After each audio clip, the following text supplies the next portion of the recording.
Hi guys, you're welcome back. It's been a minute. Thank you so much for clicking on that video.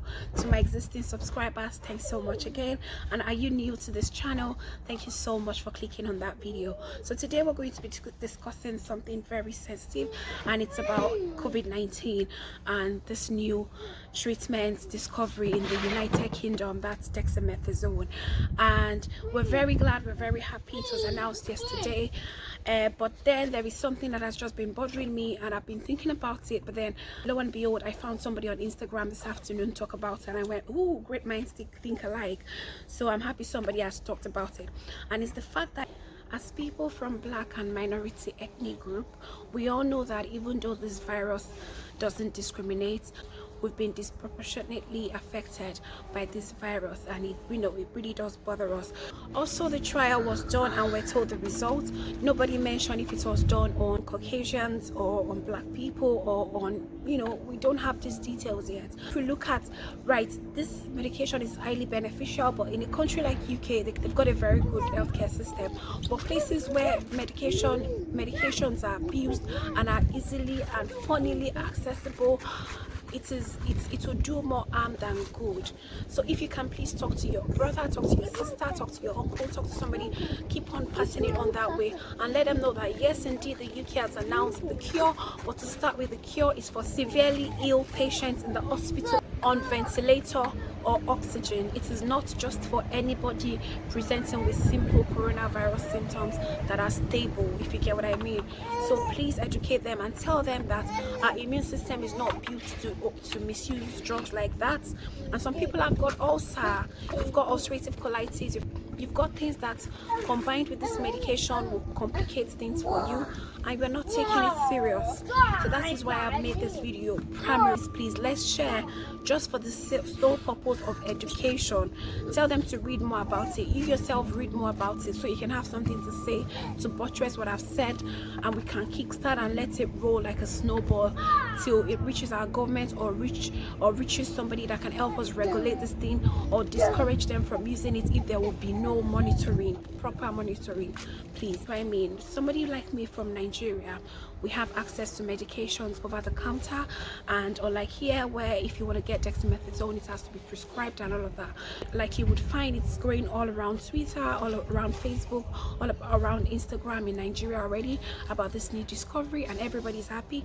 Yes, we are happy indeed. However, before dexamethasone can be prescribed, there are some things that are taken into consideration. As a nurse, I know properly that the doctor and the pharmacist would normally like to know the weight of the patient, and they would normally like to calculate the kind of dose to put that patient on before they start. And even when it is time to get you discharged, they would then discharge you with reducing doses, so nobody jumps on dexamethasone as a corticosteroid and then jumps off it.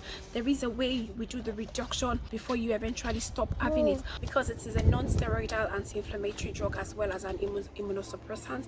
So for that reason, ideally before you take this medication, you should tell your doctor if you've got any liver disease, thyroid disease, tuberculosis, malaria, if you're pregnant, if you're on any pills. And speaking of malaria and tuberculosis, Nigeria is a country that is still recording high rates of malaria outbreak. We have malaria every time and again, as well as tuberculosis is still there in our country. I fear so much that some people will just cough, fever, loss of taste, loss of sense of smell, might even decide to be taking it. And it shouldn't be that way. Of course, this video needs to be shared. Our government needs to please jump on this for the sake of we Nigerians. And if you look at the side effects of this medication as well, part of it is swelling in areas that has got fat. So if you've got fat in your belly, it begins to swell the more. If you've got fat around your ankles, it begins to swell the more. Those are the side effects. It affects your clotting as well. Already we said that obesity is one of the risk factor for COVID-19. You're already obese, you've got a fat waistline, and you're taking dexamethasone without prescription. You can imagine how worse this will get, and how harmful, and how we're exposing ourselves to further risk. So I believe something should be done about this for us, please. For those in Nigeria, if it's the same in any country you're from where you're able to reach very important and very sensitive medications like dexamethasone, over the counter, then please share this video as well, especially for a layman. So because this medication can cause your potassium levels to, plummet, drop drastically, your potassium, your bloods generally need to be monitored, if not frequently, at least once a week. Your potassium level really drops, it then begins to affect your heart rate, begins to affect the pumping action of your heart, and at the end of the day, you find some people, they will suffer from cardiac arrest. Already they are hypertensive and they don't even know we've got hypertension, and we're not even treating it well to start with, and we're adding dexamethasone on top of it. It is not what we want. And that'll end my video for today. Thank you so much for watching. If you've got any video, any addition, anything you'd like to say, please drop it in the comment section. I know I'm not as popular enough for the video to go all round as quick as I would want, but you can make a difference if you try to pass it on to somebody, or read more about it and talk to your family about it, and let your family talk to another person, and that way you will be saving a life. Thank you very much. Take care of yourself. Bye.